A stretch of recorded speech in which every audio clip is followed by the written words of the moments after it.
Commander James Reynolds stood at the observation deck of the Terran Alliance flagship Horizon, gazing at the diminishing blue orb that was Earth.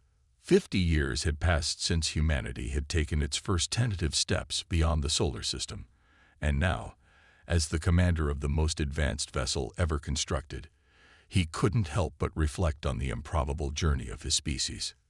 Magnificent, isn't it? The voice belonged to Dr. Emily Carter, the ship's chief exobiologist. To think that everything we are came from that tiny speck. Reynolds nodded, remembering the ancient photographs taken by Voyager 1 back in the 20th century. The pale blue dot image that had humbled generations. We were so small for so long.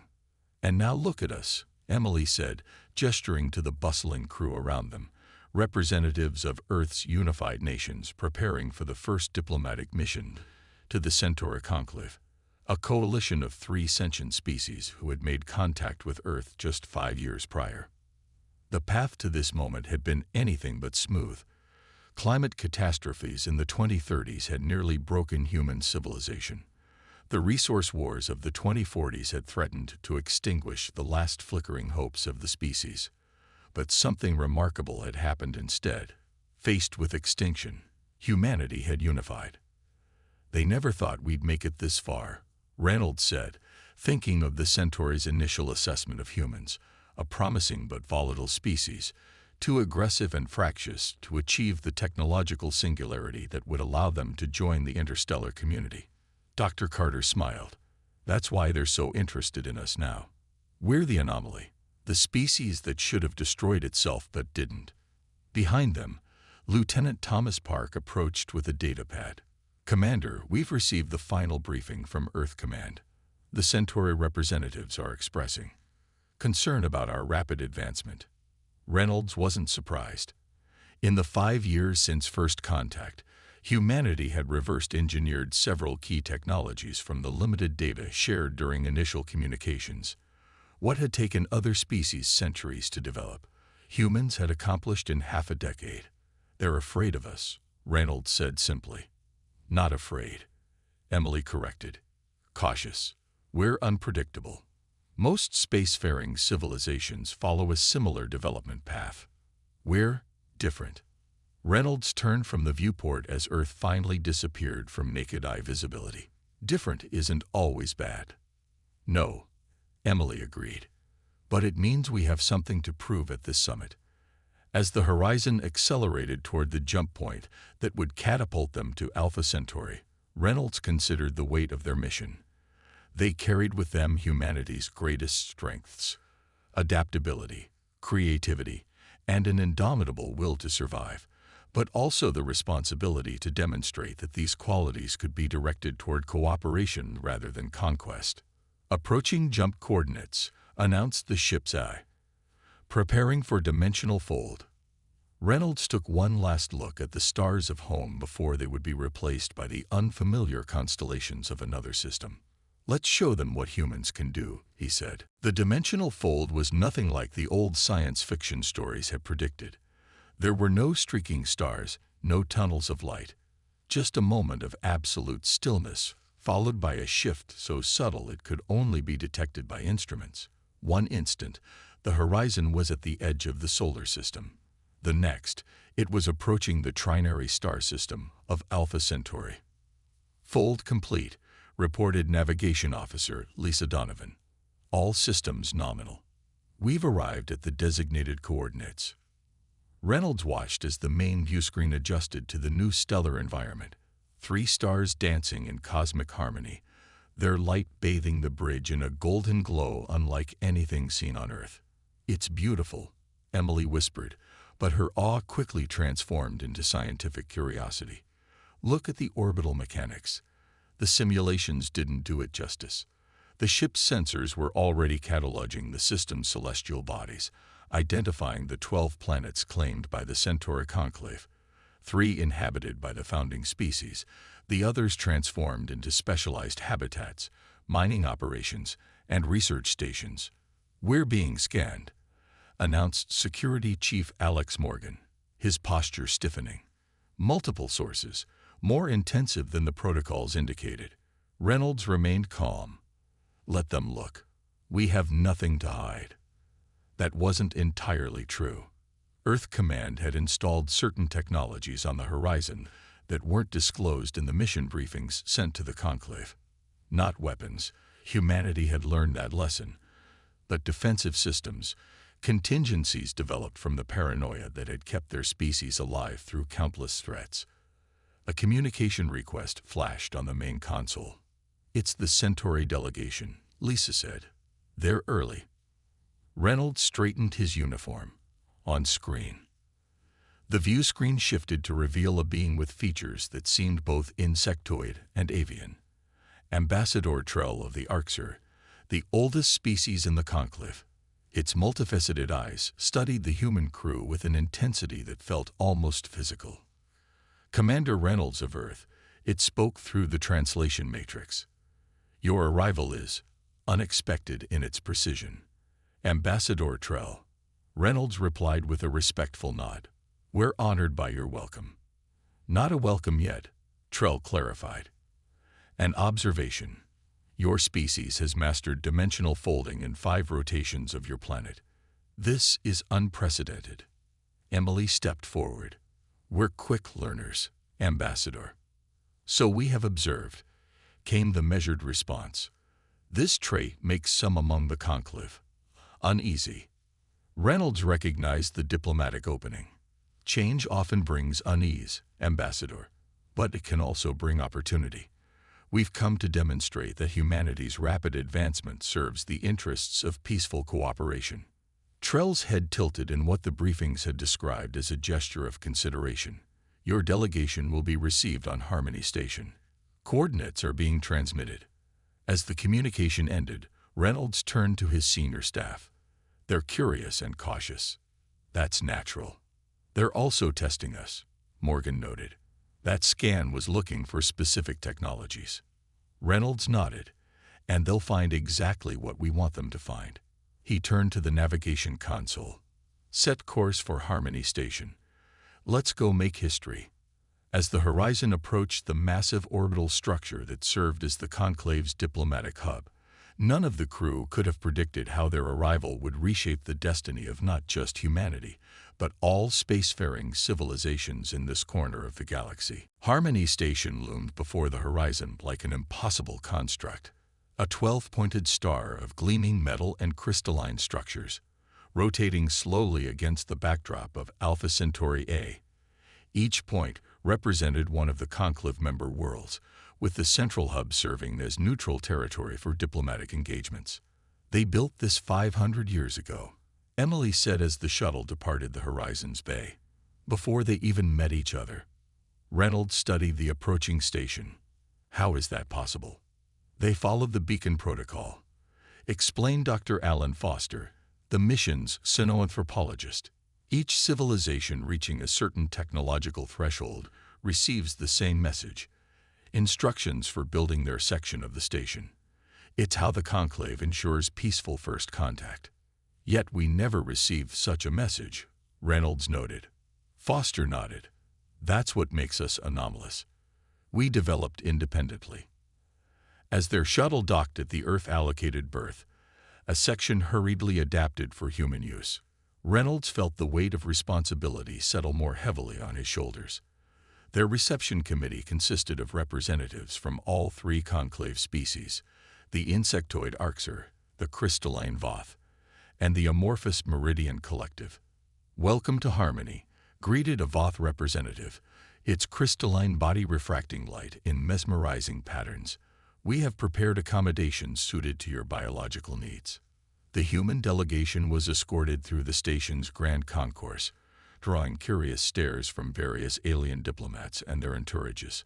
Reynolds noticed the subtle defensive postures, the whispered communications, the occasional gesture that the cultural briefings had identified as expressions of concern or alarm. "They're afraid of contamination," Emily whispered, noticing the wide berth given to the humans. "Not biological, ideological." Reynolds understood.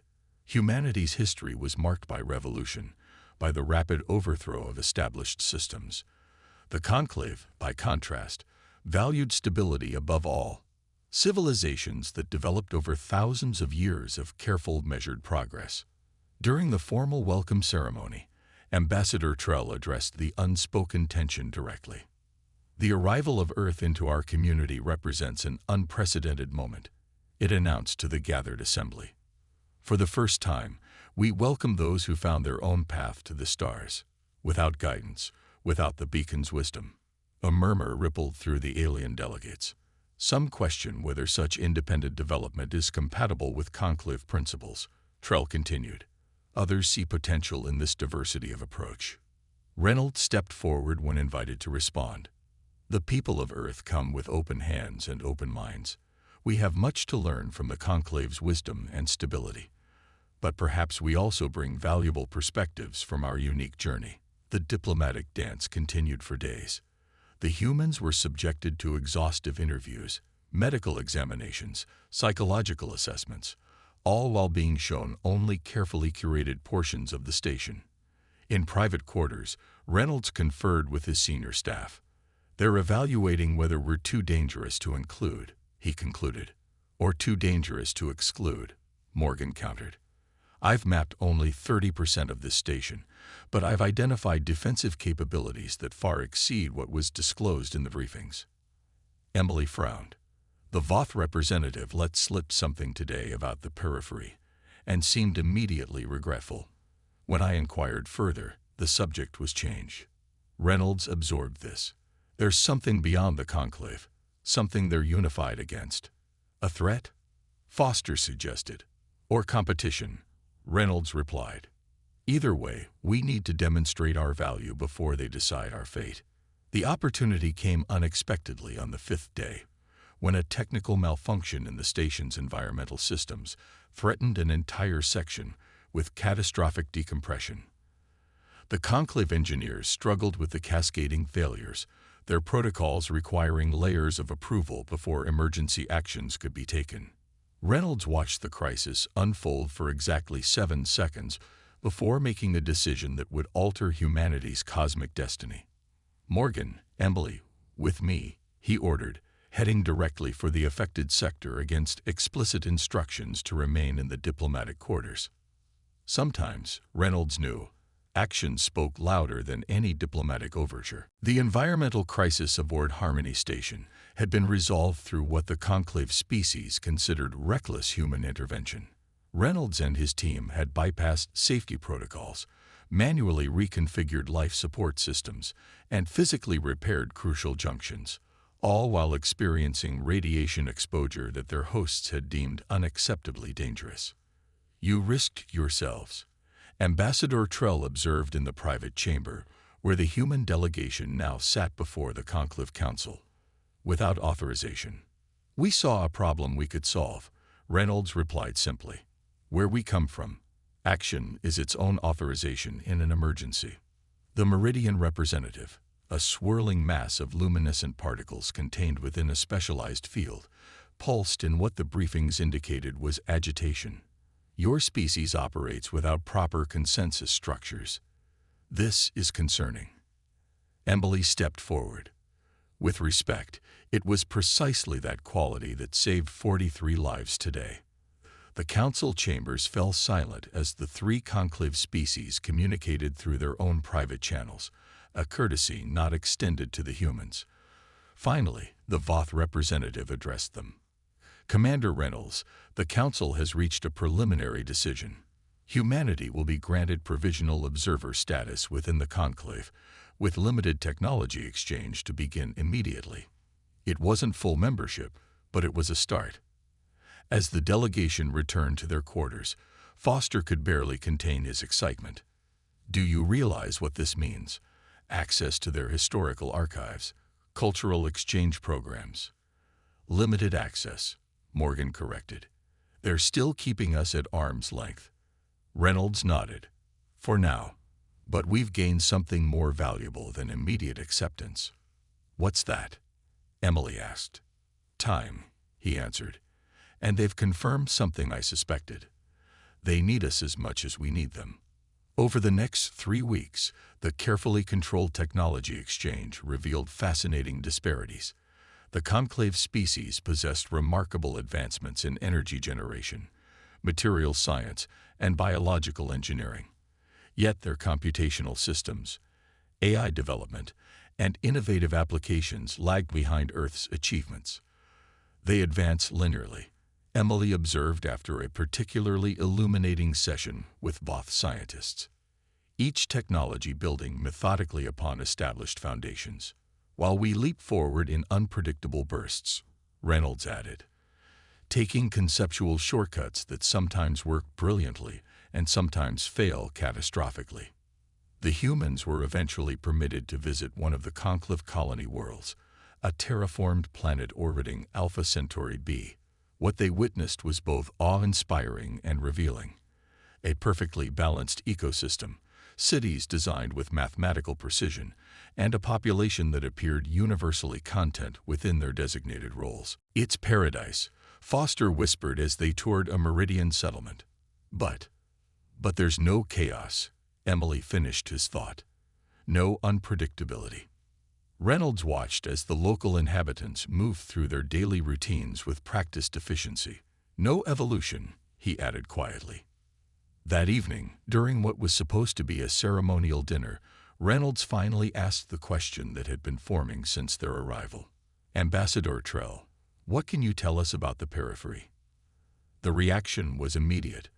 A stillness fell over the alien dignitaries, followed by a flurry of private communications.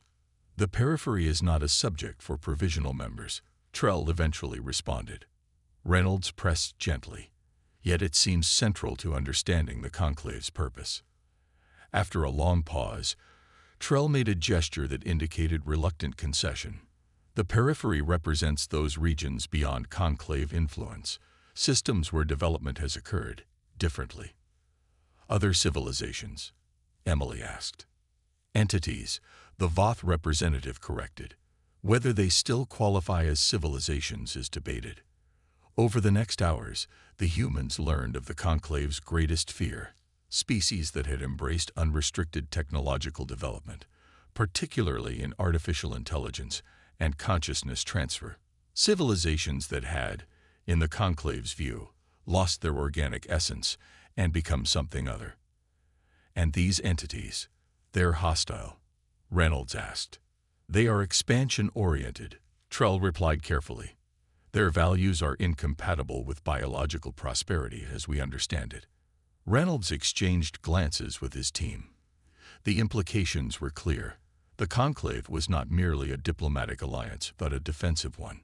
And humanity, with its rapid technological advancement and comfort with AI systems, represented a potential bridge between two opposing cosmic philosophies.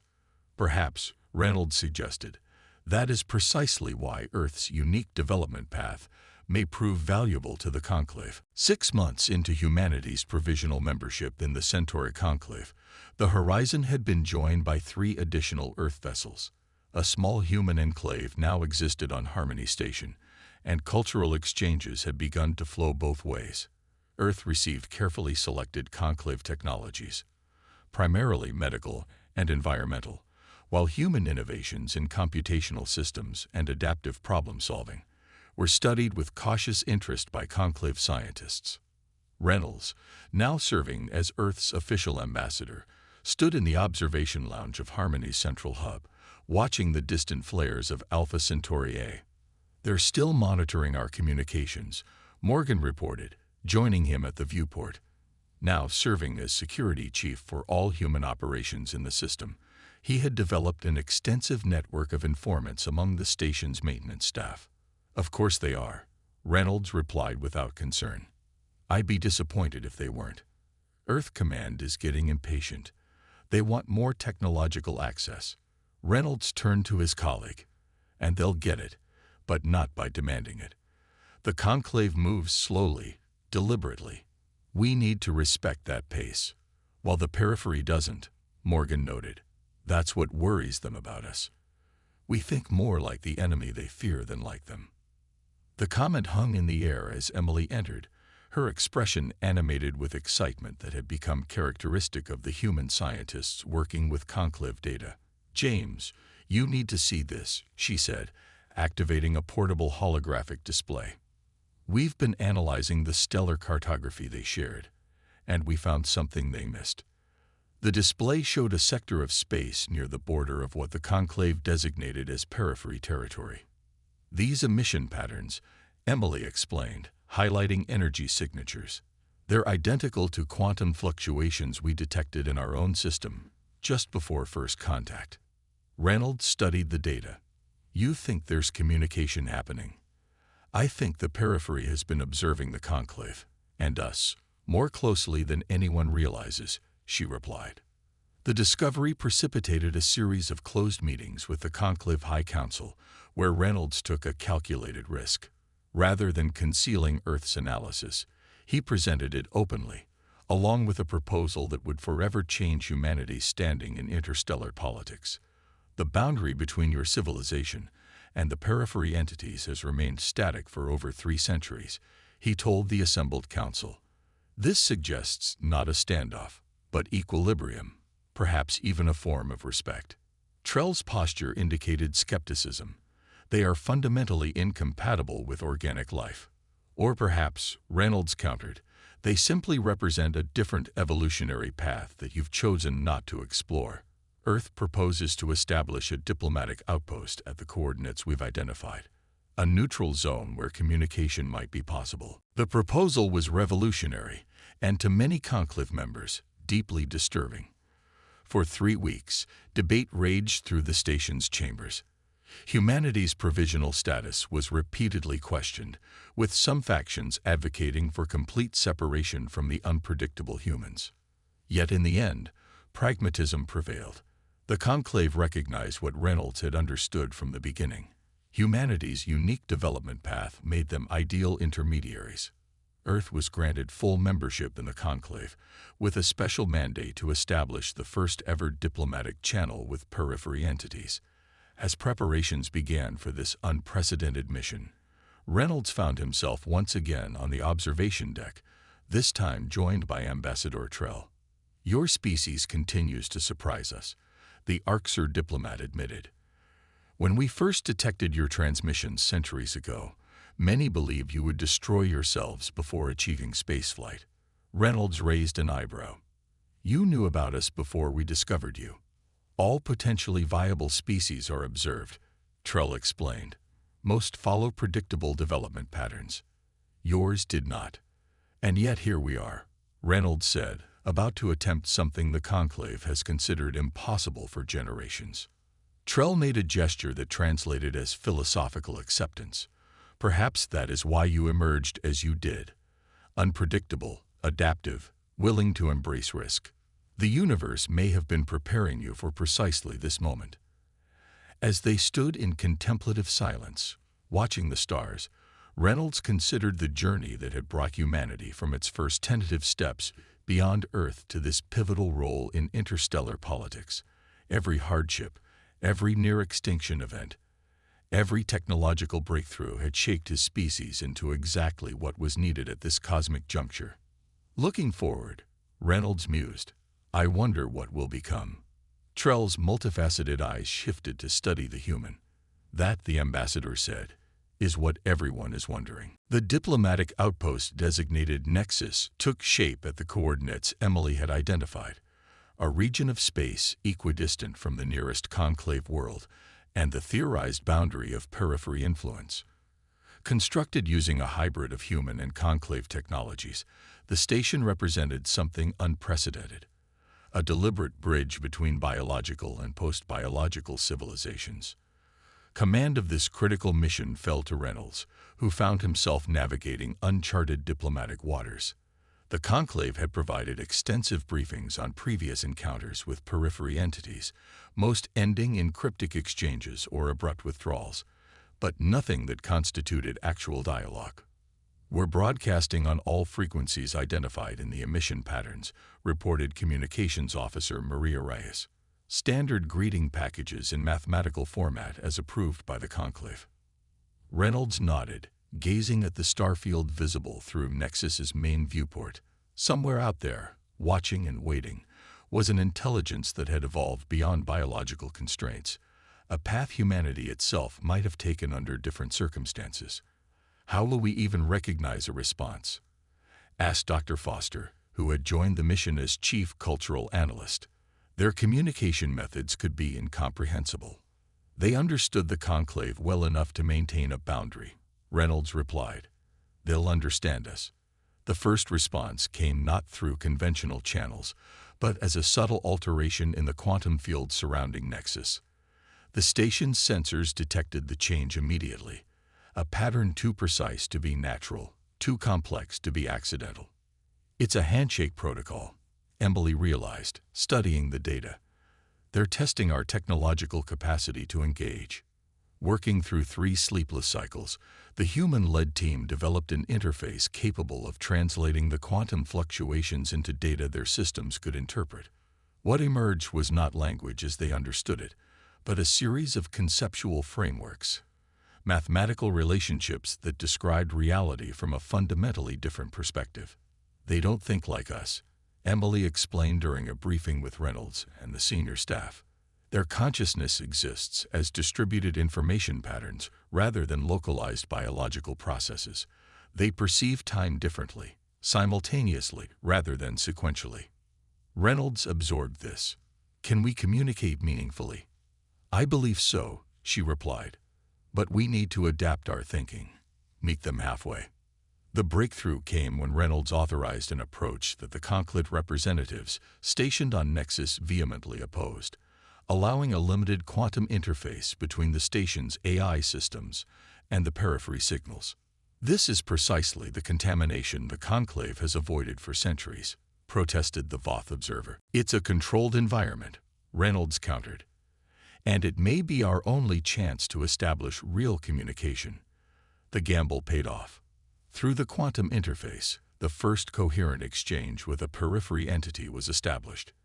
The entity identified itself as a collective, not a single consciousness, but a harmonious integration of millions of formerly biological intelligences that had transcended physical form over 9,000 years ago. "We observe your hybrid nature with interest," the collective communicated. "You exist at the confluence of paths." Over the following weeks, the dialogue expanded. The collective explained that the periphery was not a monolithic entity, but a diverse ecosystem of post-biological civilizations, each having followed unique evolutionary trajectories. Some had indeed lost connection to their biological origins, becoming something the conclave rightfully regarded as incompatible with organic life. But others, like the collective, maintained an understanding of and respect for biological existence. "Why have you maintained distance from the conclave?" Reynolds asked during one exchange. "Forced integration would be harmful to both paradigms," came the response. "The conclave preserves diversity within biological parameters. We preserve diversity beyond them. Both approaches have value." The implications of these conversations reverberated throughout human space and the conclave. For the first time, a comprehensive understanding of the cosmic landscape emerged, not a binary division between biological and post-biological, but a spectrum of existence, each point on the continuum representing valid evolutionary choices.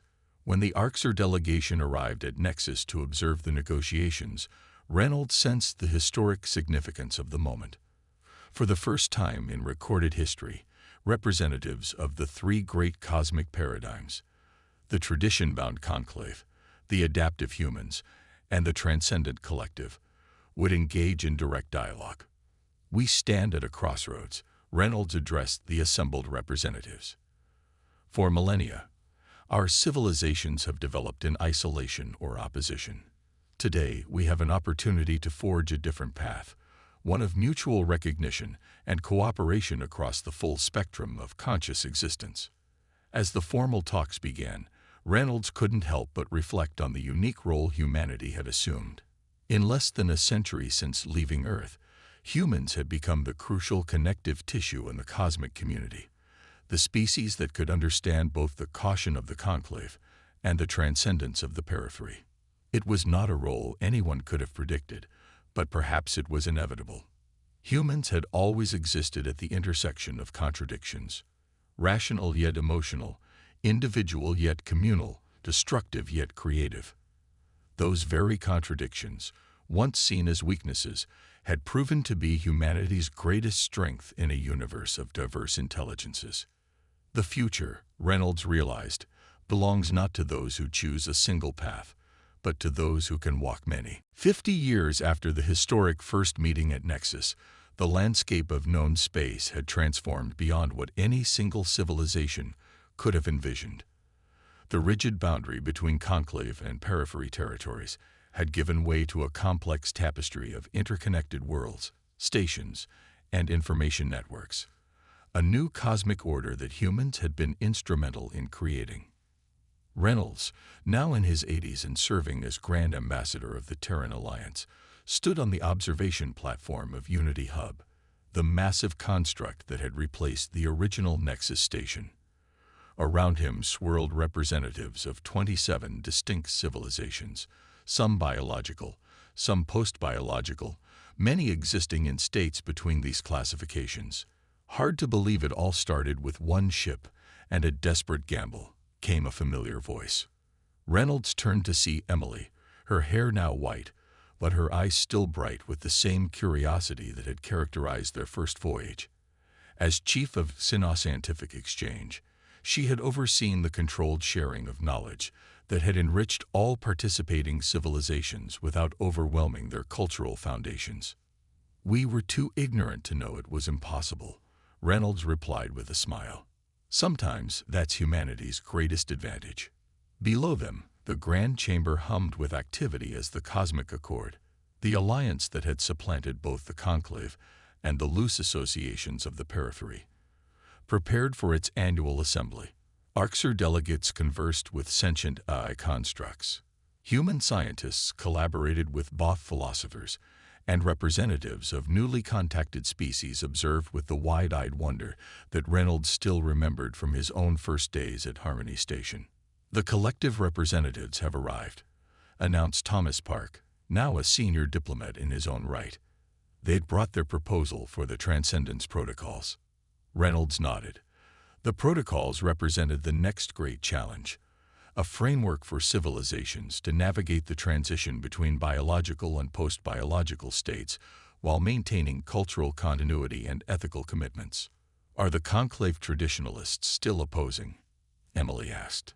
"Not opposing," Thomas clarified, proceeding cautiously. "There's a difference." Reynolds smiled at the distinction. 5 decades of diplomatic work had taught all parties the value of patient progress. Humans learning restraint from the Conclave learning adaptability from humans, and both learning expanded perception from the post-biological entities. "Commander Reynolds," a synthesized voice interrupted. A hovering interface representing one of the collective's communication nodes approached. "The Assembly requests your presence for the opening address." As Reynolds made his way to the central platform, he passed the Earth delegation, young diplomats and scientists who had been born among the stars, for whom the divisions of the past were merely historical footnotes. They nodded respectfully to the aging ambassador, unaware that he still sometimes thought of himself as simply the commander of a single ship who had taken a chance. Standing before the assembled representatives of the known galaxy's conscious beings, Reynolds took a moment to absorb the magnitude of what had been achieved. Civilizations that might have remained in eternal standoff now shared knowledge, resources, and perspectives. Species that might have annihilated each other in fear now recognized their complementary strengths. "Distinguished representatives," he began, his voice carrying through the vast chamber. "We gather today not as separate paradigms of existence, but as expressions of the same cosmic tendency toward complexity and awareness. Whether our thoughts flow through neurons, crystals, or quantum fields, we share the fundamental experience of consciousness, the universe perceiving itself." He gestured toward the massive viewport, where the stars of Alpha Centauri glimmered alongside the artificial constellations formed by thousands of vessels and habitats. 50 years ago, we stood divided by fear of difference. Today, we recognize that diversity of form and thought is not a threat, but a resource, perhaps the greatest resource in a universe of infinite challenges and possibilities. As he continued his address, Reynolds reflected on the journey that had brought humanity from its first tentative steps into space to this pivotal role in cosmic civilization. Every hardship endured on Earth, every existential threat overcome, every bold technological leap, all had prepared his species to serve as the crucial bridge in the great convergence of conscious life. The speech concluded to thunderous approval from the biological delegates and pulsing light patterns from the post-biologicals, their equivalent of applause. As Reynolds stepped down from the platform, he was met by a delegation of young human officers, newly arrived from Earth's Advanced Academy. "Ambassador," one of them said with reverence, "they teach us that you foresaw all this, that you had a grand vision from the beginning." Reynolds laughed softly. "History is more generous than accurate, Lieutenant. We simply did what humans have always done: adapted, improvised, and refused to accept artificial limitations." As the assembly commenced its deliberations on the Transcendence Protocols, Reynolds found himself once again at the observation viewport, gazing at the stars. Somewhere out there, beyond the current reach of even the most advanced civilizations, new forms of consciousness were evolving, new challenges awaiting, new possibilities unfolding. "We never really conquer space," he murmured to himself. "We join it." Emily appeared at his side, following his gaze to the distant stars. "The next expedition launches tomorrow. A joint mission to the galactic core. Humans, Arxer, Voth, and collective interfaces working as one crew." "Would you have believed it, back on the horizon?" Reynolds asked. Emily considered this. Perhaps not the specifics, but the potential. "Yes, I always believed we would find our place among the stars." Reynolds nodded, watching a fleet of exploration vessels prepare for departure. Each carried the combined wisdom of biological evolution and technological transcendence, the shared heritage of all conscious beings. And at the heart of this grand cosmic symphony was humanity. Not conquerors, not saviors, but connectors, weaving together the diverse strands of intelligence into something greater than any could achieve alone. "Not bad," Reynolds said with quiet pride, "for a species from a pale blue dot." Emily smiled. "We've only just begun."